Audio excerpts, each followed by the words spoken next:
जय परमेश्वर देवता लोगों, कोड नंबर 188 से जनहित में जारी। साधन उदास महाराज की किताब जगदितकारणी। यह जगदितकारणी जिसको श्री अनुपदास प्रिंटिंग प्रेस चावनी एरमपुरा में साफ के प्रसिद्ध किया। तारीख 17 अप्रैल सन 1909, जावसास बुद्धि 12 सवत 1965। परमात्मा ने नम। जय परमेश्वर। हजार हजार शुक्र उस ज्योति स्वरूप निरंजन निराकार का है कि जिसने जमीन व आसमान को बनाया और तमाम सृष्टि को पैदा किया, परंतु उसकी कारीगरी का भेद किसी पर जाहिर नहीं हुआ कि क्या भेद है। फिर मेरी जबान से ईश्वर परमात्मा की तारीफ अदा नहीं हो सकती। और दूसरा मजमून बतौर समुद्र के है सो कलम से लिखा जाता कि जो जो करतब मैंने इन सौदागर माजमान के देखे वो अजब तरह के नजर आए, जिससे मुझ गरीब साध अनुदास को तमाम जान के हिंदू मुसलमान और साध संत और पंडित फकीर और मुल्कों के राजा महाराजा और सातों आटों और सब विलायतों के बादशाह दिगर अंग्रेज वगैरह की खिदमत में हाथ जोड़कर अर्ज करना लाजिम है। दोस्तों, ये अनुपदास जी महाराज पूरे विश्व को अर्ज कर रहे, अपील कर रहे, फरियाद कर रहे कि भाई अगर विश्व को विनाश से बचाना है तो एकमात्र रास्ता है, वो है साध अनुपदास महाराज जी की किताब जगदितकारणी। जब तक इस किताब को पढ़ के बंदोबस्त नहीं करूंगी, झूठ और सच की तलाश नहीं करूंगी और जब तक इंसाफ नहीं करूंगी, जब तक दुनिया का कोई हालत में भला नहीं हो सकता। अगर दुनिया का भला चाहते हो और दुनिया में अगर सुख और समृद्धि चाहते हो तो फिर इस किताब जगदितकारणी को एक बार जरूर पढ़ के बंदोबस्त करो। ये सबका काम है भाइयों, हिंदू मुसलमान और अंग्रेज, ये सभी के लिए इसका नाम है जगदितकारणी। ये कोई एक समुदाय के लिए नहीं है कि एक जाति धर्म विशेष नहीं है। ये किताब पूरे विश्व के लिए, 84 लाख जीवा जून के लिए और जमीन आसमान के लिए। तो भाइयों, ये किताब सबके लिए, ये कोई किताब ज्ञान और मजहब के बारे में नहीं है। ये तो सिर्फ और सिर्फ हिंदुस्तान के सौदागर बनिए बेईमान लंका के ढेड़ों के राक्षसी पाप से बचने के बारे में हिदायत है। तो साथ गौर के इस किताब के मजमून को समझ करके बंदोबस्त करो तो दुनिया में अमन शांति कायम हो जाए और दिन और दुनिया का भला हो।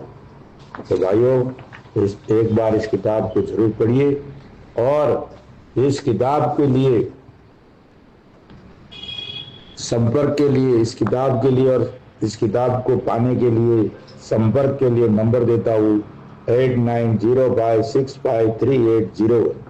और ये किताब अगर किसी भाई को चाहिए तो हर महीने की 17 तारीख को सावनी एरमपुरा 307027 राजस्थान, वहाँ निःशुल्क आपको मिलेगी।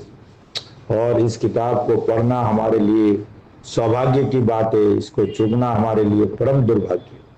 तो भाइयों, एक बार जरूर पढ़िए, इसका कोई खर्चा नहीं आता है। हो सके आपकी बुद्धि दुरुस्त हो सके आपका घर का कल्याण हो जाए, पूरे विश्व का कल्याण हो जाए, तो एक बार जरूर पढ़िए। जय परमेश्वर। पेज नंबर 188 से जनहित में जारी। जो कि शरद गर्म का रोग हो जावे तो उसका शरीर और जीव बहुत दुख पाता है, और जबकि जमीन माता को दुख और रोग करते हैं तो जमीन माता का जीव और शरीर दुख पाता है।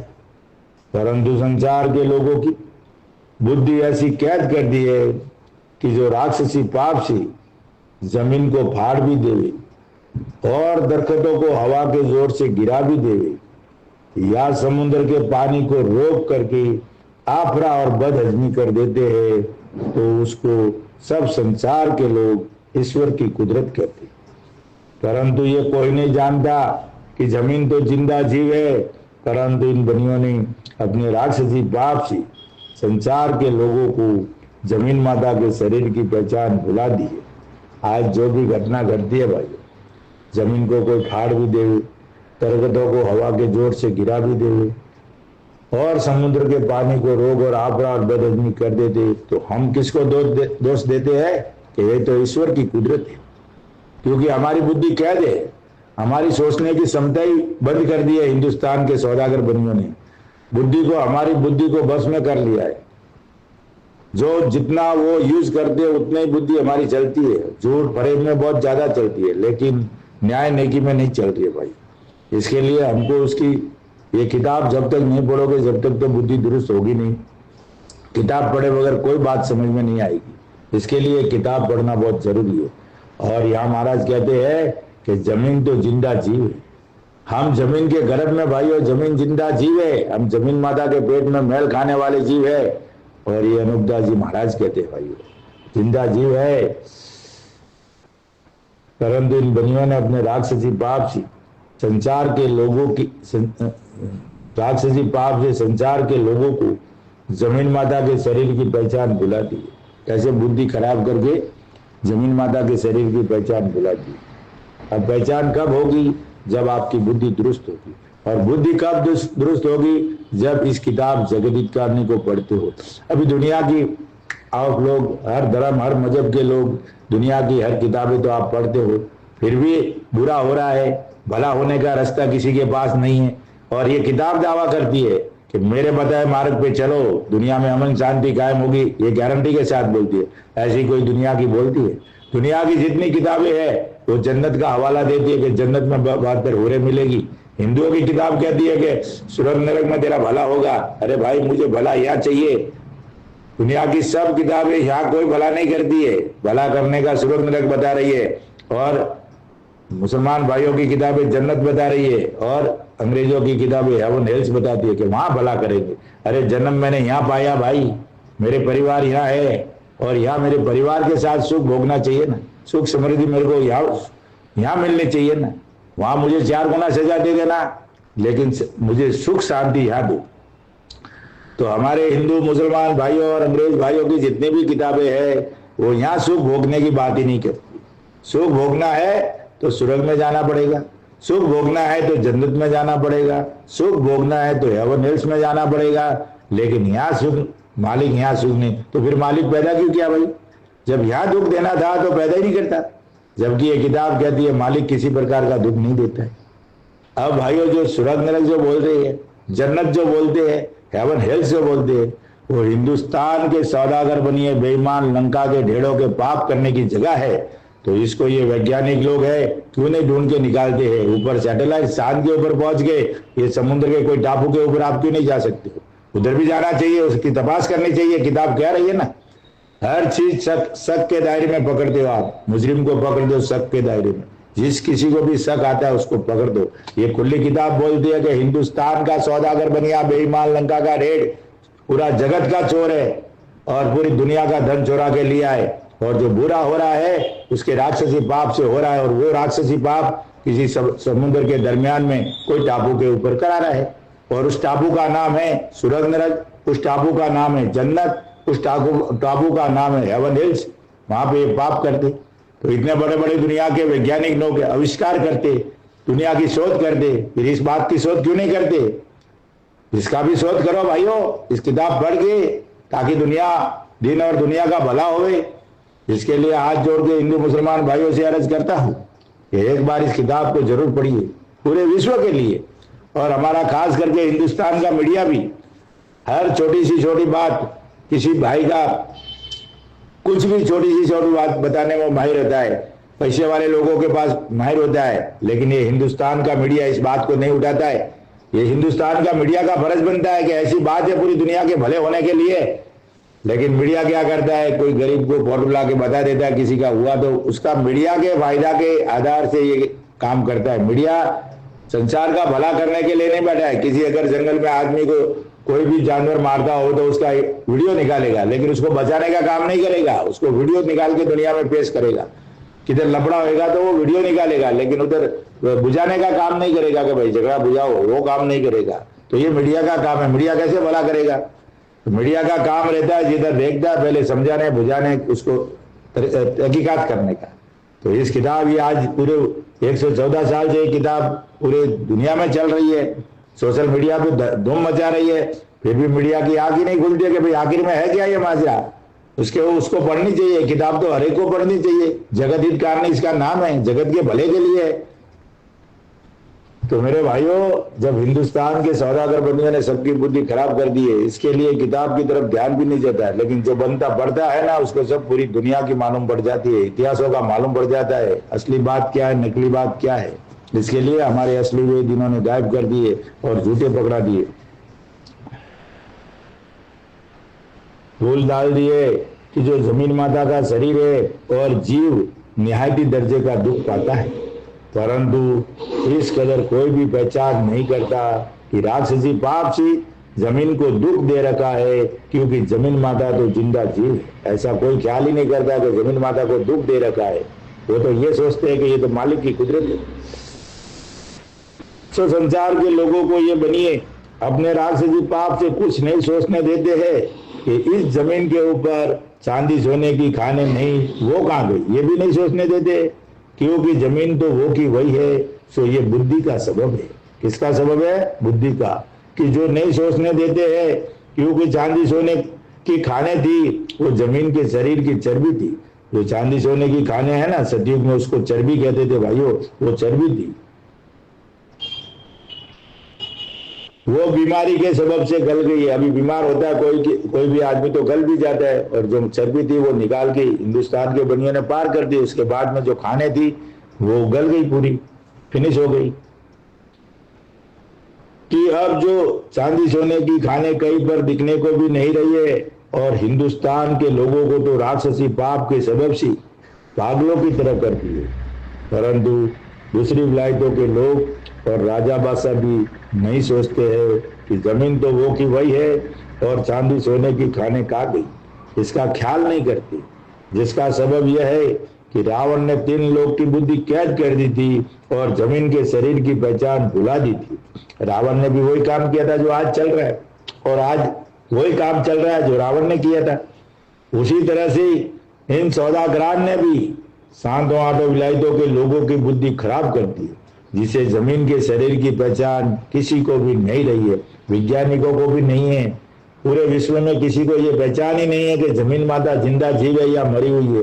ये किताब जगत हित कारणी डंके की चोट पे कहती है कि जमीन माता जिंदा जीव है और हम उसके गर्भ में रहते हैं। भाइयों, गौर करो। जबकि नहीं रही है, और जबकि खाने थी, जब किसी को भी धन की परवाह नहीं थी, क्योंकि जब किसी को धन की जरूरत होती थी तो वो मिट्टी पत्थर की तरह से खोद खोद करके ले आते थे। जब कोई दुकान में नहीं रखते थे, कोई ताले में माल नहीं रखते थे, जब किसी को परवाह नहीं थी कि धन बहुत है, जब भी चाहिए जब भी लेके आ जाएंगे। कोई घर में अपना स्टॉक करके नहीं रखता था, और वो भी साल में एक बार लाते थे, साल भर का, और अपने बर्तन वगैरह, सोने चांदी वगैरह, जो भी दागिना वगैरह जो भी बनाना, मोहरे वगैरह जो भी बनाते थे। सो अब इस कदर धन जमीन के ऊपर नहीं रहा कि जो खोद खोद के ले आवे, परंतु कई पर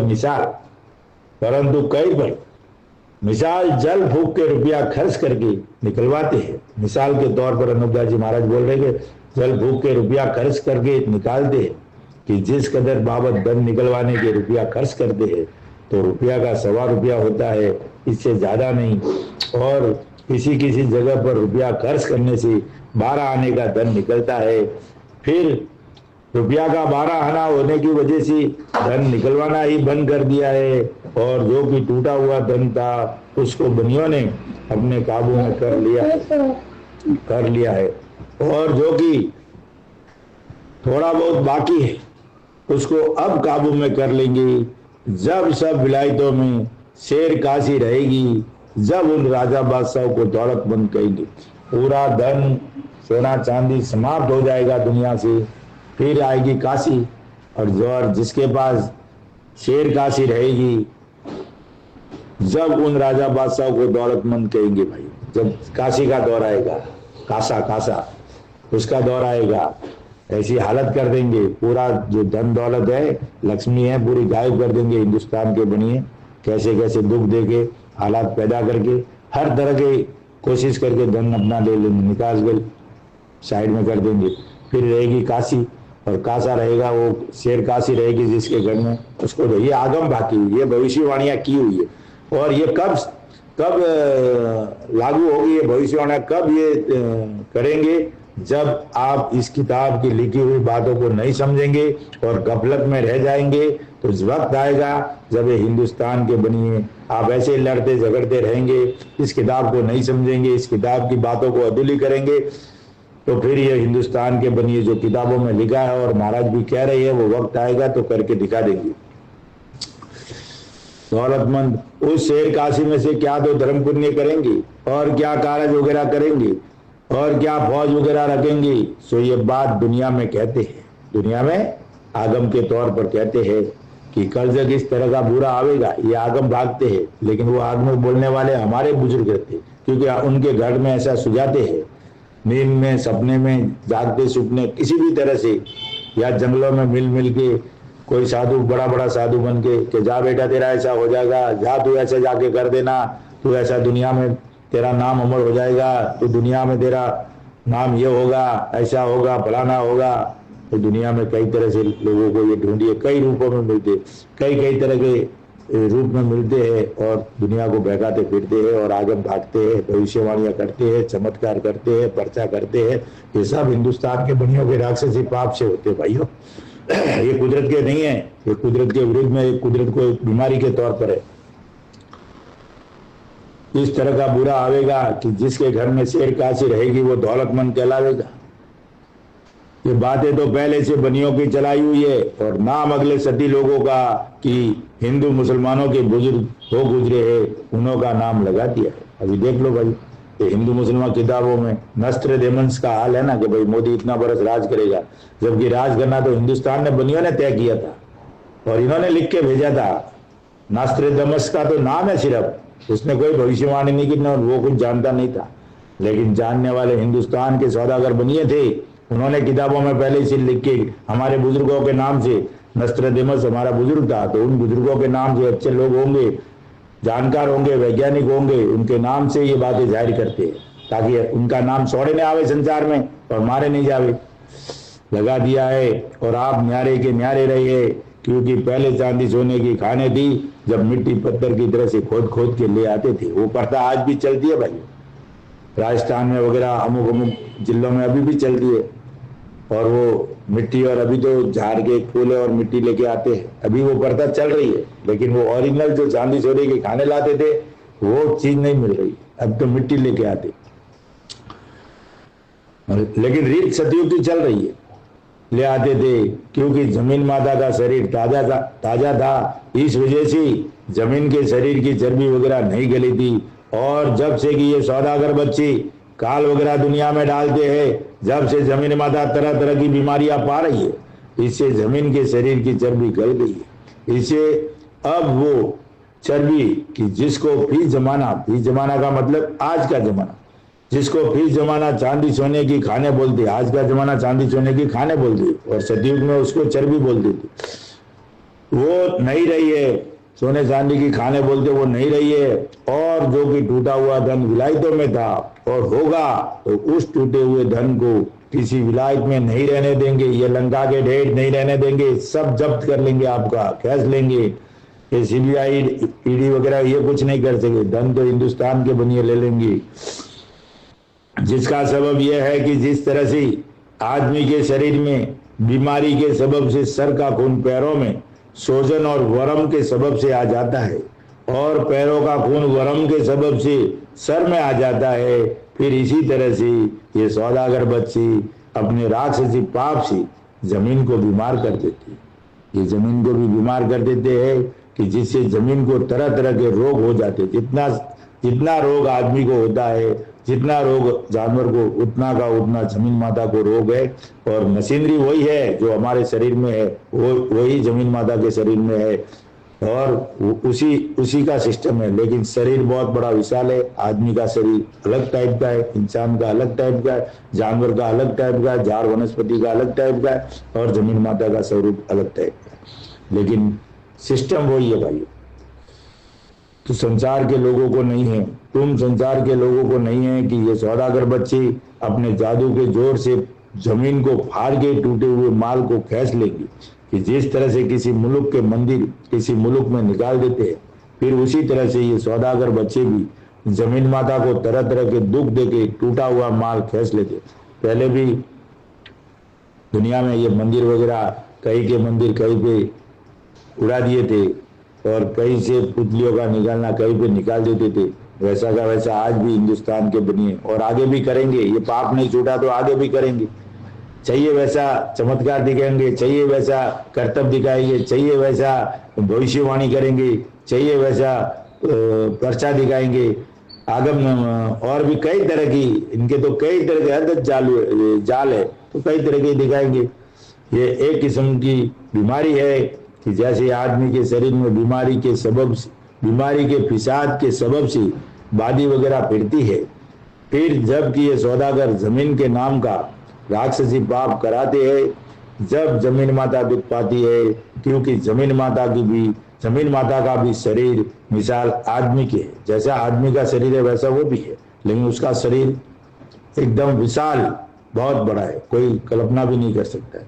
सो इस जमीन माता को भी बादी का रोग कर देते हैं कि जैसे आदमी के शरीर में बादी फिरती है, इसी तरह से जमीन माता के शरीर में भी जमीन माता के शरीर में भी राक्षसी पाप के सबब से बादी फिरती है। सो ऐसे ऐसे जमीन माता को करोड़ों रोग है। सो ये बनियों ने जादू के जोर से किए हैं, इससे जमीन माता दुबली हो गई, जिसकी खास वजह यह है कि जमीन माता के शरीर की चर्बी गल गई है। भाई रामचंद्र जी ने रावण को मारने के लिए फौज तैयार की थी तो 18 पदम फौज थी। तो अभी लगाओ कि उस वक्त आदमी कितने होंगे। फौज 18 पदम की थी तो रावण की सेना कितनी होगी। तो पीछे बूढ़े डोगरे बच्चे भी रहे होंगे तो वो कितने होंगे।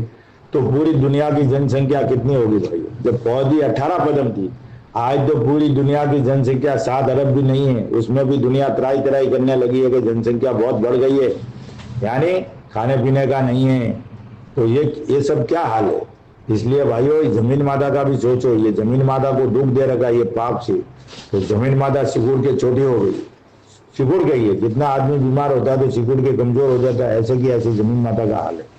जब तक ये बीमारी नहीं मिटेगी तो जमीन माता का दर्द नहीं मिटेगा, जब तक जमीन माता सुख नहीं पाएगी। और दर्द मिट गया तो जमीन माता वापस अपनी असली रूप में आ जाएगी। असली रूप का मतलब है खाने पीने की चीजें, हर चीज ऑटोमेटिक होगी, खेती करने की जरूरत नहीं, हीरा पन्ना की खाना हो जाएगी, वापस चांदी सोने की खाने प्रकट हो जाएगी, सब असली रूप में आ जाएगी भाई। कोई किसी तरह का रोग नहीं होगा, खाने पीने की कमी नहीं होगी, सतयुग के माफिक चलेगी, सूरज चंद्रमा अपने अपने कायदे के मौजूद होगी। गल गई है कि जो चांदी सोने की खाने दिखती नहीं, सो अब तुम संसार के लोग और सातों आठों विलायतों के लोग टूटा हुआ धन कहां से लाओगे। क्योंकि जब जमीन पर खाने ही नहीं रहेगी तो फिर टूटा हुआ धन कहां से लाओगे। क्योंकि खाने वगैरह होवे जब तो मिट्टी पत्थर की तरह से खोद खोद के ले आओ, जबकि खाने गल गई है तो कहां से लाओगे। और जो कि टूटा हुआ धन है उसको तो ये सौदागर बच्चे किसी के पास अपने राक्षसी पाप से नहीं रहने देंगे। ये देख लो भाइयों, ये जितना भी धन किसी भी हालत में ले लेंगे, कैसी भी कला करेंगे, कैसे भी कर्तव्य करेंगे, लेकिन आपके पास वो धन नहीं रहने देंगे। आपको तो ऐसी मजबूर कर देंगे कि वो धन आपको देना ही पड़ेगा। मुझे हालात ऐसे कर देंगे, परिस्थितियां ऐसे कर देंगी भाइयों, और आपके पास दौलत नहीं रहने देंगे। जब हॉस्पिटल में भर्ती हो जाओगे, पैसा नहीं रहेगा तो दागिना बेचना ही पड़ेगा। तो सब इनके पास कर्तव्य है भाइयों, तुम्हारे पास धन नहीं रहने देंगे। आज तुमने 50 करोड़ कमाया के 100 करोड़ कमाया के तुम्हारे पास इतनी प्रॉपर्टी है, लेकिन जिस दिन हॉस्पिटल में एडमिट हो गए और उन्होंने ठान लिया हिंदुस्तान के सौदागर बनिए बेईमान लंकानों के ढेरों ने कि इसको कंगाल करना है, तो आपको तो चंद सेकंड में कंगाल कर देंगे। क्योंकि पूरा खेल इनके हाथ में, तंत्र इनके हाथ में, स्वर्ग नरक इनके हाथ में, जन्नत इनके हाथ में, हेवन हेल्स इनके हाथ में। ये जो चाहे वो कर सकते हैं। सपने में कोई सपने में मत रहना भाइयों। ये खेल ऐसा क्यों खेल रहे कि मैं आज जितना पैसा कमा रहा हूं, मैं इतना डॉलर, ये इनकी चाल है। जब तक ऐसे हो रहा है ना, जब तक दुनिया में उनका वो जिंदे है, वरना तो कल का कल दुनिया को मालूम पड़े लाख पड़ी से दुनिया को कच्ची उम्र में मार रहे, करोड़ों अरबों खरबों कोई अनगिनत लोगों को मार रहे, जानवरों को मार रहे, पशु पक्षी को मार रहे, कुदरत को मार रहे, जमीन माता को दूर दे। इनको कोई जिंदा छोड़ेगा क्या। ये बात मालूम पड़ते ही इनका तो खात्मा है पक्का। रावण